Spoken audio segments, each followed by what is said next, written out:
মজার ঘটনা, না শুনলে মিস করবে। অত্যন্ত মজার ঘটনা। দাউদ আলাইহিস সালাম, সুলাইমান আলাইহিস সালাম। বাবা দাউদ আলাইহিস সালাম, ওনার সন্তান সুলাইমান আলাইহিস সালাম। কে? দাউদ আলাইহিস সালামের ছেলে সুলাইমান আলাইহিস সালাম। বয়স মাত্র 11। এখন বলেন 11 বছর বালক, এর কি বা বয়সটা হয়েছে দুনিয়ার জমিনে? এর বয়স অনুযায়ী সে দুনিয়াতে কি বা বোঝে? আল্লাহর নবী দাউদ আলাইহিস সালামের কাছে দুইজন ব্যক্তি আসছে নালিশ নিয়ে। এর মধ্যে থেকে একজন মামলা করার জন্য আসছে। আয়েশা বলে, নবী দাউদ আলাইহিস সালাম শুনেন, রাতের বেলা ঘুমাইছি। রাতের বেলা কি করছেন? রাতের বেলা ঘুমাইলাম। ঘুমানোর পরে সকালবেলা গিয়ে দেখি আমার শস্য ক্ষেতের মধ্যে ফসল মাত্র আসছে। এই ফসলি জমিকে বিনষ্ট করে দিয়েছে আমার এই ভাইয়ের বকরির পাল। দাউদ আলাইহিস সালামের কাছে মামলা কি করলেন? একজন শস্য ক্ষেতওয়ালা বকরিওয়ালার ব্যাপারে নালিশ করলেন। এই বকরিওয়ালা এই ব্যক্তির বকরির পালগুলো আমার শস্য ক্ষেতকে বিনষ্ট করে দিয়েছে। এখন আপনি এর ফয়সালা করুন। হযরত দাউদ আলাইহিস সালাম আল্লাহর মতাদর্শ অনুযায়ী, আল্লাহর মত অনুযায়ী উনি ফয়সালা দিলেন এটা, যে বকরিওয়ালা তুমি তোমার বকরিগুলো শস্য ক্ষেতওয়ালাকে দিয়ে দিবা। শস্য ক্ষেতওয়ালাকে কি করবা? তোমার বকরিগুলো দিয়ে দিবা। কারণ হলো তোমার বকরিগুলো যে পরিমাণ ফসল নষ্ট করেছে, ফসলের দাম বকরির দাম সমান সমান। এই জন্য বকরিগুলা তুমি ফসলওয়ালাকে দিয়ে দিবা। এই ফয়সালা করে দিয়েছেন দাউদ আলাইহিস সালাম। পাশ থেকে সুলাইমান আলাইহিস সালাম ব্যাপারটা শুনছেন। হযরত সুলাইমান আলাইহিস সালাম লোকটাকে ডেকে বললেন, আব্বাজান আপনার কি ফয়সালা করলেন? তখন বললেন, আপনার আব্বাজান এটা এইভাবে ফয়সালা করেছে। হযরত সুলাইমান আলাইহিস সালাম ছোট্ট মানুষ, মাত্র বয়স 11। উনি বলতেছেন এই বিচারটা, এই মামলাটা আরো সুন্দর হতে পারত। সুবহানাল্লাহ বলেন। যারা আল্লাহর নবী বানাইবেন, আল্লাহ রাব্বুল আলামিন তাকে অত্যধিক জ্ঞান দান তাকে করেছেন। সুবহানাল্লাহ। হযরতে সুলাইমান আলাইহিস সালাম বললেন, আব্বাজান এই ব্যাপারটা, এই বিচারটা, এই মামলাটা আর একটু সুন্দর করে করতে পারত। দাউদ আলাইহিস সালাম পাশ থেকে শুনে ফেলছেন, ব্যাপার কি? আমার ছেলে বলল এই ব্যাপারটা, এই বিচারটা, এই মামলাটা আরো সুন্দর হতো, ব্যাপার কি? তখন দাউদ আলাইহিস সালাম ওনার সন্তানকে ডাকলেন, সুলাইমানকে ডাকলেন, সুলাইমান ব্যাপার কি? বিচারটা আর একটু সুন্দর হতে পারত, এর মাআনি কি, এর অর্থ কি? বলে, আব্বাজান আপনি অনুমতি দিলে আমি বিচারটা কিভাবে সুন্দর হতে পারত। ইমাম বাগবী রহিমাহুল্লাহ বলেন, এভাবে সুলাইমান আলাইহিস সালাম বলতেছেন যে আব্বাজান বিচারটা কিভাবে সুন্দর হতে পারত, এই ব্যাপারটাকে আমি আপনার সাথে খোলাসা করব। বলে, হ্যাঁ করো। হযরত সুলাইমান আলাইহিস সালাম বললেন, আব্বাজান আপনি বকরিওয়ালাকে শস্য ক্ষেতটা দিয়ে দিতেন, আর বকরিগুলোকে শস্য ক্ষেতওয়ালাকে যদি দিয়ে দিতেন, বলে কতদিন পর্যন্ত? যতদিন পর্যন্ত বকরিওয়ালা শস্য ক্ষেতটা নিয়ে আবাদ করে যে রূপ শস্য ছিল সেই রূপ শস্য করা না পর্যন্ত বকরিগুলো শস্য ক্ষেতওয়ালার বাড়িতে থাকবে। আর শস্য ক্ষেতওয়ালা এই বকরিগুলো দিয়ে দুধ দিয়ে উপকৃত হবে, পশম দিয়ে উপকৃত হবে। এর থেকে যে নসব দুনিয়াতে আসবে ওই বকরগুলো দিয়ে আসে উপকৃত হবে। যতদিন পর্যন্ত শস্য ক্ষেতটা আগের মতো না হবে ততদিন পর্যন্ত বকরিগুলা শস্য ক্ষেতওয়ালার কাছে থাকবে, আর শস্য ক্ষেতটা বকরিওয়ালার কাছে থাকবে। বকরিওয়ালা শস্য ক্ষেতটা আবাদ করবে, আবাদ করার পর এই শস্য ক্ষেতটা যতদিন না পর্যন্ত সুন্দরভাবে আগের মতো যতদিন না পর্যন্ত হবে ততদিন পর্যন্ত একজনের মাল আরেকজনের কাছে থাকবে। সুবহানাল্লাহ বলেন। হযরত দাউদ আলাইহিস সালাম খুশি হয়ে গেলেন, আমার এতটুকু বাচ্চা বয়স মাত্র 11, এত সুন্দর ফয়সালা করলেন। এই ফয়সালা করার পর বকরিওয়ালাকে জিজ্ঞাসা করা হলো, তুমি রাজি নি? দুই হাত উঠায় কয় আমি খুশি। কথা কন, দুই হাত উঠায় কয় আমি খুশি। চিৎকার করে সুবহানাল্লাহ বলেন। শস্য ক্ষেতওয়ালাকে বলা হলো, মামলাতে তুমি কি মনে করলা? ফায়সালাটা তোমার কাছে কেমন মনে হলো? শস্য ক্ষেতওয়ালা দুই হাত উঠাইয়া বলে আমিও এই ব্যাপারে একমত, আমিও খুশি। আওয়াজ করে বলেন সুবহানাল্লাহ। আল্লাহ দুনিয়াতে যত নবী পাঠাইছেন অগাধ জ্ঞানের মালিক তাদেরকে বানাইছেন। আল্লাহ রাব্বুল আলামিন দুনিয়াতে যত নবী পাঠাইছেন সমগ্র নবীদেরকে আল্লাহ পাক রব্বুল আলামিন যেমন জ্ঞান দিয়েছেন তেমন ফায়সালার ব্যাপারও অধিক জ্ঞান দান করেছেন। কথা ঠিক কিনা? এই জন্য এই ঘটনা দ্বারা আমি বুঝাইতে চাইলাম যত নবী দুনিয়াতে আসছেন এক একজন নবীকে এক একটা বৈশিষ্ট্য আল্লাহ দিয়েছেন, যার উজ্জ্বল প্রমাণ দাউদ আলাইহিস সালাম এবং সুলাইমান আলাইহিস সালাম। বলে এরাও দুনিয়ার জমিনে আল্লাহর প্রতি সমগ্র মানুষদেরকে ডাকছেন, যেটা আমার আপনার জীবনে অত্যন্ত গুরুত্বপূর্ণ অধ্যায়। যেই ব্যাপারটা আমার আপনার মধ্যে না থাকলে কাল কিয়ামতের ময়দানে আমার আপনার আমল রবের দরবারে কবুল হবে না, হবে না, হবে না। কথা ঠিক কিনা?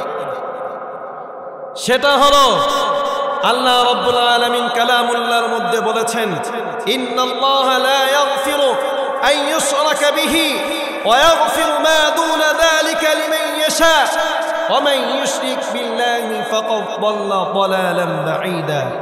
দুনিয়াতে যারা আল্লাহ রাব্বুল আলামিনের সাথে শিরক করবে এদেরকে আল্লাহ রাব্বুল আলামিন কোনোদিন ক্ষমা করবেন না। এছাড়া আল্লাহ রাব্বুল আলামিনের সাথে শিরক করা ছাড়া অন্যান্য যত গুনাহ আছে আল্লাহ যদি ইচ্ছে করেন তাহলে ওই গুনাহগুলো ক্ষমা করে দিবেন। সুবহানাল্লাহ। কঠোরভাবে আল্লাহ রাব্বুল আলামিন জানাইলেন, যারা আমার সাথে শিরক করবে নিঃসন্দেহে তারা প্রচন্ড প্রকারের গুমরাহির মধ্যে লিপ্ত। কাল কিয়ামতের ময়দানে তারা যত আমল নিয়ে উঠুক না কেন তাদের কোনো আমল আল্লাহর দরবারে কবুল হবে না, হবে না, হবে না। এই জন্য মুআজ্জাজ মুহতারাম, এটা অত্যন্ত গুরুত্বপূর্ণ অধ্যায়। আল্লাহর সাথে শিরক করা যাবে না। আল্লাহর সাথে কি করা যাবে না? আওয়াজ করে বলেন, আল্লাহর সাথে কি করা যাবে না? আল্লাহ রাব্বুল আলামিনের সাথে শিরক করা যাবে না। এই শিরকের প্রকার লিখতে গিয়ে মুসান্নিফ রাহিমাহুল্লাহ লিখেন, শিরক কয়েক প্রকার হতে পারে। ইশরাক ফিল্লাহ, ইশরাক ফি যাতিল্লাহ, ইশরাক ফি ইলমিল্লাহ, ইশরাক ফি কুদরতিল্লাহ। আল্লাহর জাতের সাথে শিরক করা, আল্লাহর ইলমের সাথে শিরক করা, আল্লাহ রাব্বুল আলামিনের সাথে আল্লাহ রাব্বুল আলামিনের কুদরতের সাথে শিরক করা, এগুলো হলো শিরক। এই প্রকার শিরকের সাথে যারা লিপ্ত হবে তাদেরকে আল্লাহ কোনোদিন ক্ষমা করবেন না। আল্লাহ তাদেরকে জান্নাত দিবেন না, আল্লাহ তাদেরকে জাহান্নামে ঢুকাইয়া দিবেন। কথা ঠিক কি না? এই জন্য মুআজ্জাজ মুহতারাম, আমার আপনার থেকে শিরক ফি যাতিল্লাহ যাতে না হয়, শিরক ফি ইলমিল্লাহ যাতে না হয়, আল্লাহর সাথে শিরক না হয়, আল্লাহর জাতের সাথে শিরক না হয়, আল্লাহর কুদরতের সাথে শিরক না হয়ে যায়, আল্লাহর ইলমের সাথে শিরক না হয়ে যায়। এই জন্য স্বতঃস্ফূর্তভাবে আমাদের সকলের এই ব্যাপারে সংযোজন হওয়া চাই। আমরা আল্লাহর সাথে শিরক করব না। কথা ঠিক কিনা? রাজি আছেন আল্লাহ তাআলার সাথে শিরক না করার জন্য? হাত তোলা দেখান কে কে রাজি আছেন। আল্লাহ সবাইকে কবুল করুক। সবাই হাত নামান। এবার আসুন মুআজ্জাজ মুহতারাম, এই শিরক এখন কেউ যদি বলে দুনিয়ার জমিনে খ্রিস্ট ধর্ম, ইহুদি ধর্ম, হিন্দু ধর্ম পৃথিবীর শুরু লগ্নই ছিল, আপনি এটা মানবেন? কখনো মানবেন না। কেন? নবী আদম আলাইহিস সালাম ছিলেন সর্বপ্রথম ব্যক্তি। কথা ঠিক কিনা? নবী আদম যদি নবী হয়ে সর্বপ্রথম ব্যক্তি থাকেন, নবী আদম আলাইহিস সালাম খ্রিস্টান ছিলেন না, নবী আদম ইহুদি ছিলেন না, উনি সনাতন ধর্মের অবলম্বীও ছিলেন না, ইসকন যেটাকে বলা হয় ইসকনের অনুসারীও ছিলেন না, খ্রিস্টবাদ ছিলেন না, ইহুদি ছিলেন না, নাসারা ছিলেন না। তাহলে নবী আদম আলাইহিস সালাম কি ছিলেন? চিৎকার বলেন। নবী আদম আলাইহিস সালাম একত্ববাদ, আল্লাহ পাক রব্বুল আলামিন এক, এই ব্যাপারে ওনার আস্থা ছিল। কথা ঠিক কিনা? উনি ছিলেন সাচ্চা মুসলমান। উনি আল্লাহ পাক রব্বুল আলামিনের প্রতি ঈমান রেখেছেন, আল্লাহর সাথে কাউকে শিরক করেন নাই, বরং তিনি একনিষ্ঠভাবে আল্লাহ পাক রব্বুল আলামিনের দিকে সমগ্র ব্যক্তিদেরকে দেখেছেন। কথা ঠিক কিনা? এবার আসুন, তাহলে এই শিরিক এটা কোথা থেকে উৎপত্তি হলো, এটা কোথা থেকে আসলো? মানুষ মূর্তি পূজা করে, মানুষ লাত উজ্জার ইবাদত করলো, মানুষ খ্রিস্টানরা হযরত ঈসা আলাইহিস সালামকে তারা প্রভু মানল, ইহুদিরা ধারাবাহিকভাবে অন্যান্য নবীদের মধ্যে ওয়াকালাতিল ইহুদ উযাইর আলাইহিস সালামকে ইহুদিরা তারা বলতে লাগলো উনি নাকি আল্লাহর পুত্র, বলেন না নাউজুবিল্লাহ।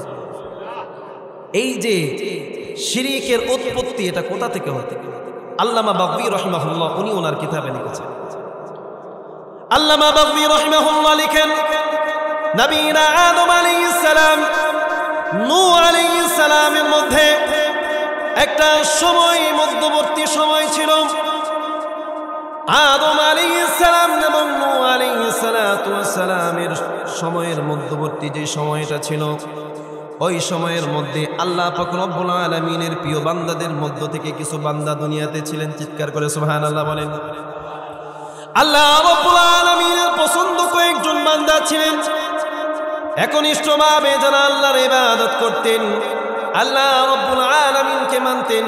তাদের মধ্যে একজনের নাম হলো ওয়াদ, আরেকজনের নাম সুয়া, আরেকজনের নাম হচ্ছে ইয়াউস, আরেকজনের নামের নাম হচ্ছে ইয়াউক, আরেকজনের নাম হচ্ছে নসর।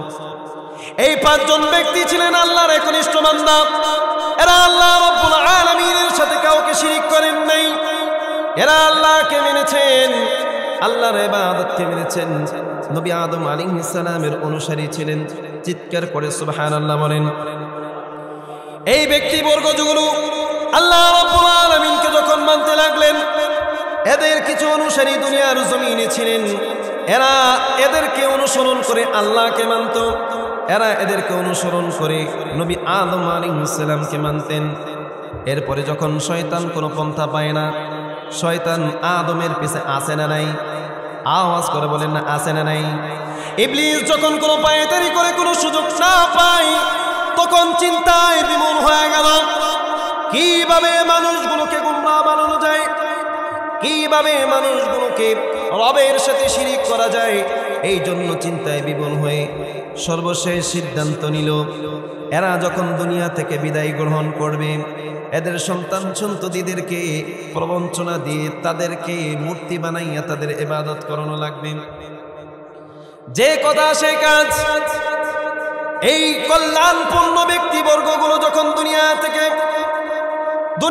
থেকে ওফাত গ্রহণ করে যখন দুনিয়া বিদায় হয়ে চলে গেলেন, এরপরে এদের সন্তানদের কাছে আইসা ইবলিস বলতে লাগলো, সুপরামর্শ দিতে লাগলো। আমরা বলি এটা সুপরামর্শ না, এটা কুপরামর্শ। কথা ঠিক কিনা? ইবলিস কোনোদিন আমাকে আপনাকে সুপরামর্শ দিতে পারে না। ইবলিস আমাকে আপনাকে যত পরামর্শ দিবে, ভাববেন এটা কখনো সুপরামর্শ নয়, এটা হচ্ছে কুপরামর্শ। তাদের সন্তানদেরকে বলতে লাগলো, তোমাদের বাবারা ইতিপূর্বে যারা দুনিয়ার জমিনে ছিল, আল্লাহর নৈকট্যপ্রাপ্ত বান্দা যারা ছিল, এরা আল্লাহকে মানত, আল্লাহর অনুসরণ করত, আল্লাহর নবী আদমের অনুসরণ করত। এখন তোমরা যদি আল্লাহর আরো নিকটে যেতে চাও, আল্লাহ রাব্বুল আলামিনের আরো কাছে যদি তোমরা যেতে চাও, তাহলে তোমাদের করণীয় হলো তোমাদের বাপ দাদাদের অবয়ব বানাইয়া, মূর্তি বানাইয়া, তাদেরকে সামনে রাখিয়া তোমরা আল্লাহর ইবাদত করবা। এভাবে যদি আল্লাহর ইবাদত করো, তাহলে তোমরা আল্লাহর অধিক নিকটে যাইতে পারবা। বলেন না নাউজুবিল্লাহ। এভাবে শিরিক করার জন্য এদের সন্তানদেরকে, এদের কওমদেরকে এভাবে প্রবঞ্চনা দেওয়া শুরু করলো। ইবলিস বলতে লাগলো, তোমরা যদি আল্লাহর নৈকট্যপ্রাপ্ত বান্দা হতে চাও, তাহলে তোমরা তোমাদের পিতাদেরকে, তোমাদের কল্যাণপূর্ণ ব্যক্তিরা যারা মারা গেছে, তাদের মূর্তি বানাও।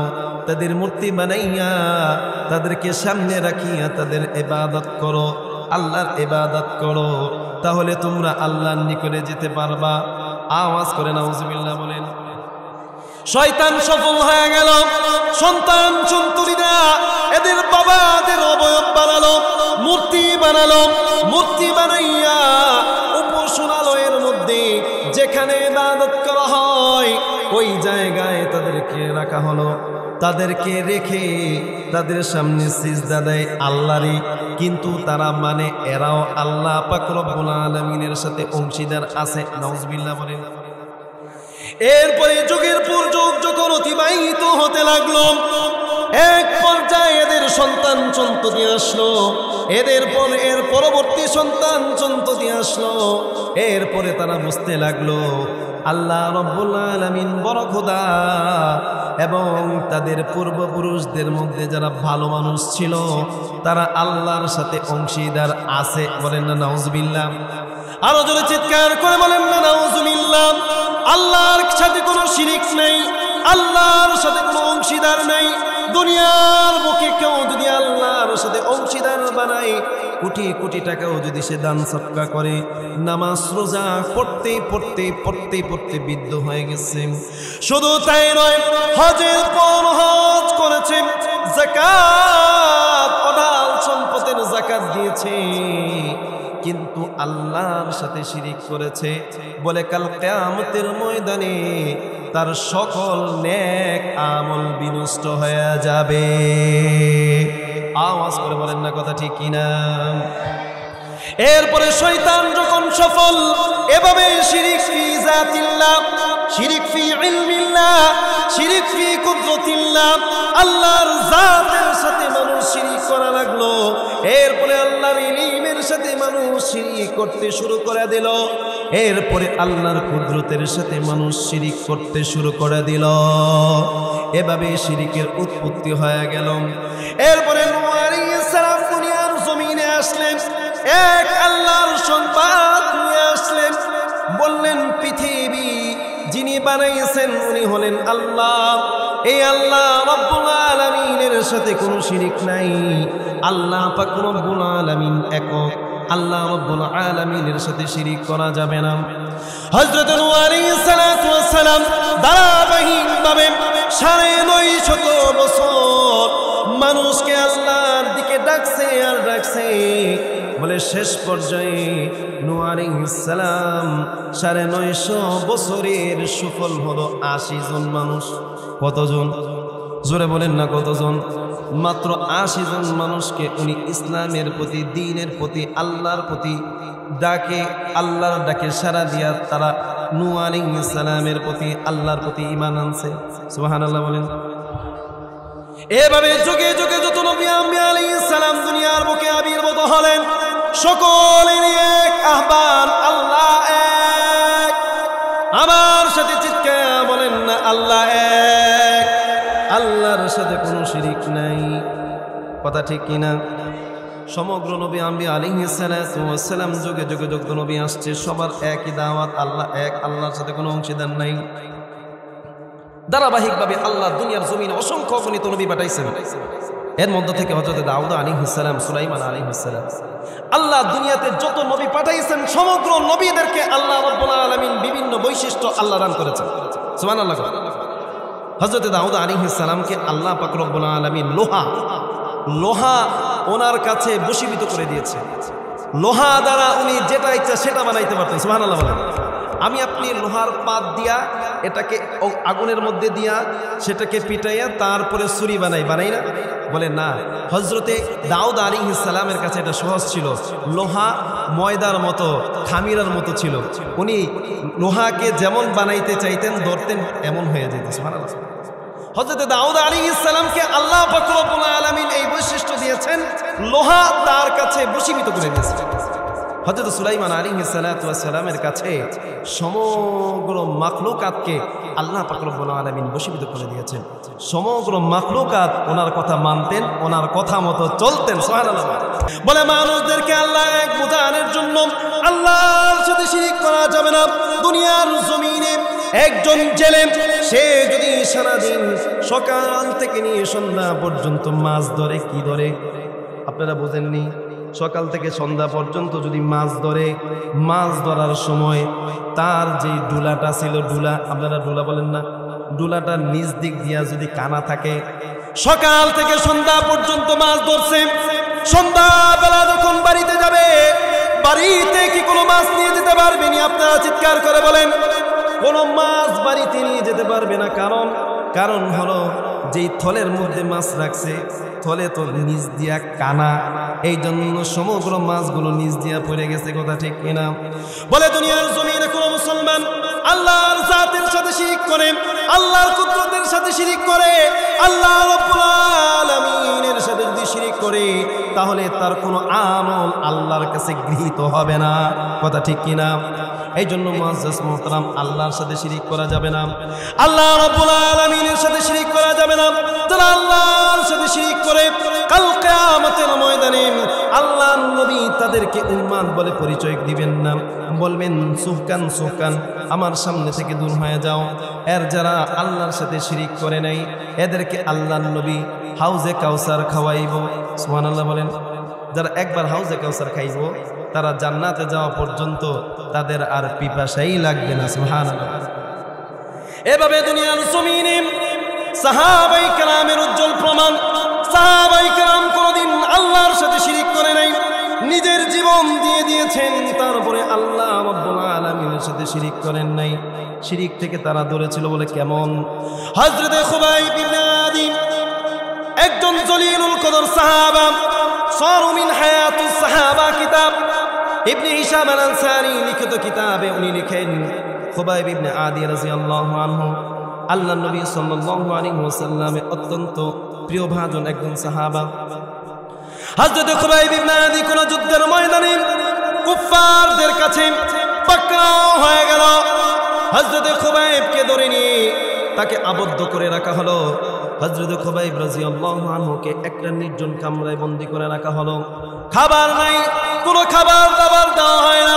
প্রথম একদিন, দুই দিন, এক বেলা দিনে দুই বেলা দেয় নাই। প্রথম দুই একদিন খাবার দিয়েছে, এরপরে ধারাবাহিকভাবে 3 দিন 5 দিন পর্যন্ত আর কোনো খাবার দেয় নাই।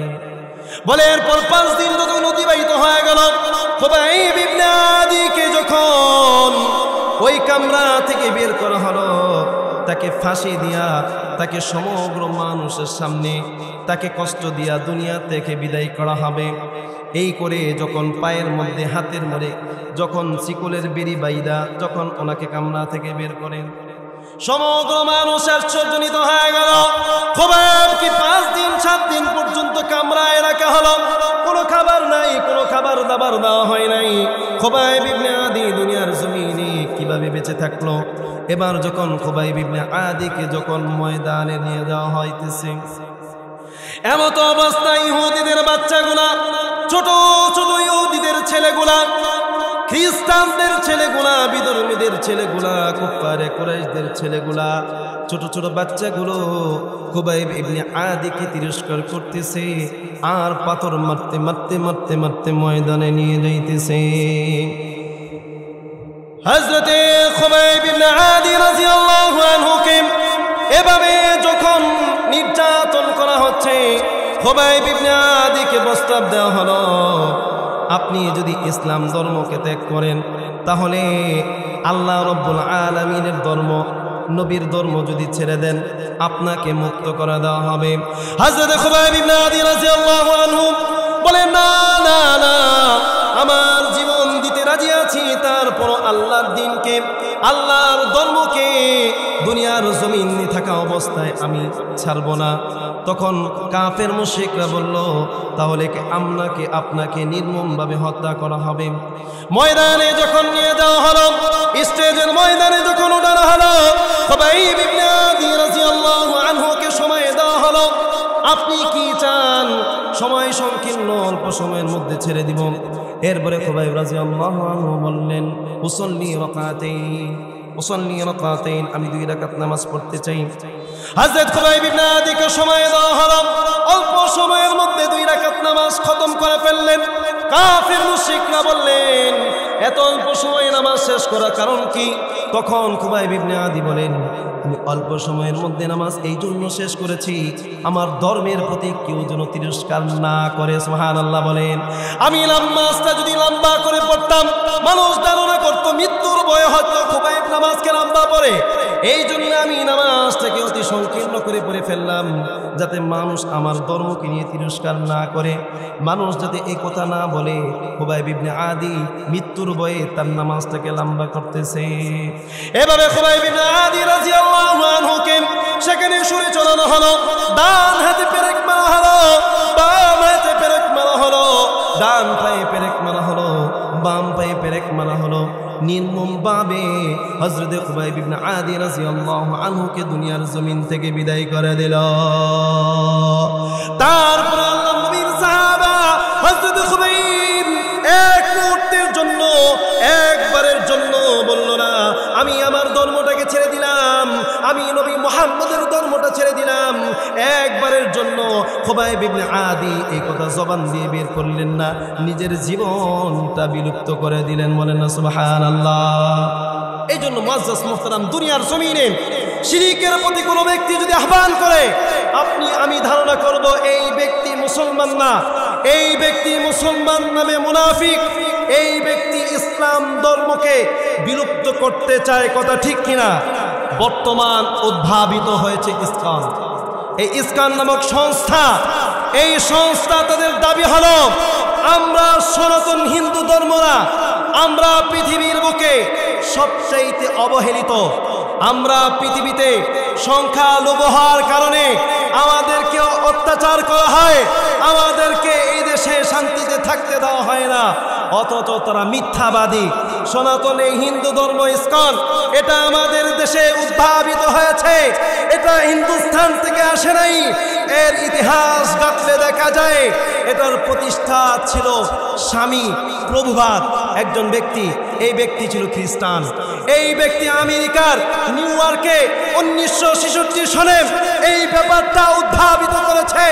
ইসকন নামক সংস্থাটাকে সে দুনিয়াতে বিলুপ্ত করে এভাবে ছড়িয়ে দেওয়ার জন্য স্বতঃস্ফূর্তভাবে চেষ্টা করেছে। এখন বাংলাদেশে এই ইসকন নামক সংস্থা মানুষকে বেঈমান বানিয়ে দিচ্ছে। শুধু তাই নয়, আমি আপনি বলবো, যখন হিন্দুরা এই দাবি করে আমরা নাকি তাদেরকে অবহেলিত করে রেখেছি, তাদেরকে নির্যাতন করা হয়, তাদেরকে জুলুম করা হয়, তাদের বক্তৃতায় এই কথাগুলো তারা উত্থাপন করে, আমি বলবো তারা এগুলো মিথ্যা কথা বলে। যদি মিথ্যা না বলতো আপনারা দিবালোকের ন্যায় প্রমাণিত পাবেন 2020 সনের অবস্থা।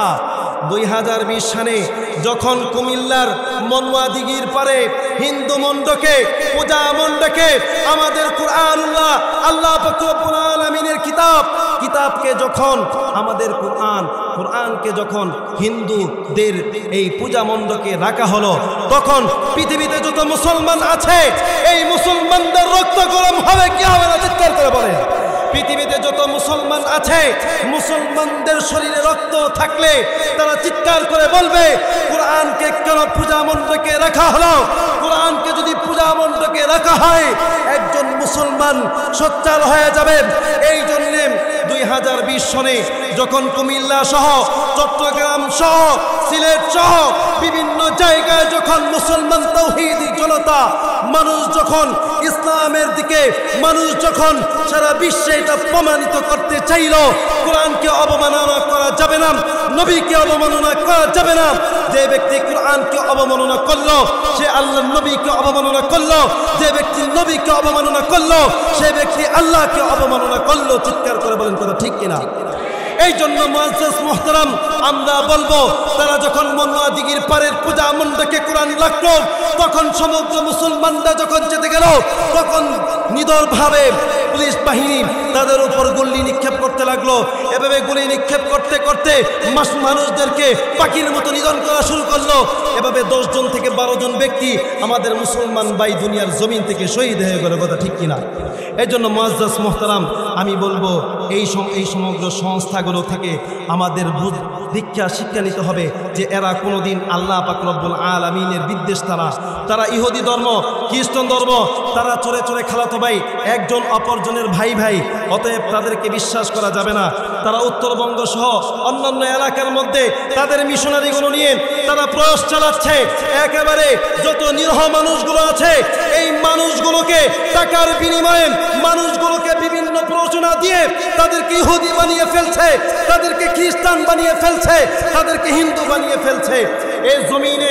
এই জমিনে স্বাধীনতার আগে এই জমিনে হিন্দুদের অবস্থান ছিল মাত্র 1 লক্ষের নিচে। তাদের এই দেশে 1 লক্ষের কম হিন্দু ছিল। এখন বর্তমান জরিপে জানা যায় ইসকনের যিনি প্রধান, সে দাবি করে যে বাংলার জমিনে 3 কোটির বেশি হিন্দু এখনো বসবাস করে। এবার আমি বলতে চাই, 3 কোটি মানুষ এই 47-50 বছরে 3 কোটি মানুষের উদ্ভাবিত হয়ে গেছে? না না না, এরা আলাদা মানুষগুলোকে, নিরহ মানুষগুলোকে টাকার বিনিময়ে বিভিন্নভাবে তারা হিন্দু বানিয়ে ফেলেছে। কথা ঠিক কিনা? এই জন্য মুআজ্জাজ মুহতারাম, আমাদের সচল হতে হবে, আমাদেরকে একেবারেই আমরা বিচক্ষণ হতে হবে, যাতে করে আমরা এই সকল ধর্ম, এই সকল মিশনারিগুলো থেকে আমরা সবাইকে সতর্ক করতে পারি। আমরা সবাই রাজি আছি না ইনশাআল্লাহ? এই জন্য মুআজ্জাজ মুহতারাম হযরত এসে গেছেন, আলোচনা শেষ করে দিব। উদারত আহ্বান থাকবে, আমরা যতদিন থাকব মৃত্যু অবধি পর্যন্ত আল্লাহর প্রতি ঈমান রাখবো। কথা ঠিক কিনা? আল্লাহ পাক রব্বুল আলামিনের সাথে শিরিক করব না। শিরিক ফি জাতিল্লাহ, শিরিক ফি ইলমিল্লাহ, শিরিক ফি কুদরতিল্লাহ, কোনো ব্যাপারে আমরা শিরিক করব না। আল্লাহর জাতের সাথেও শিরিক করব না, আল্লাহর ইলমের সাথেও শিরিক করব না, আল্লাহর কুদরতের সাথেও শিরিক করবে না। রাজি আছেন না ইনশাআল্লাহ? আল্লাহ পাক রব্বুল আলামিন তৌফিক দান করুক। সকল বলেন আমিন।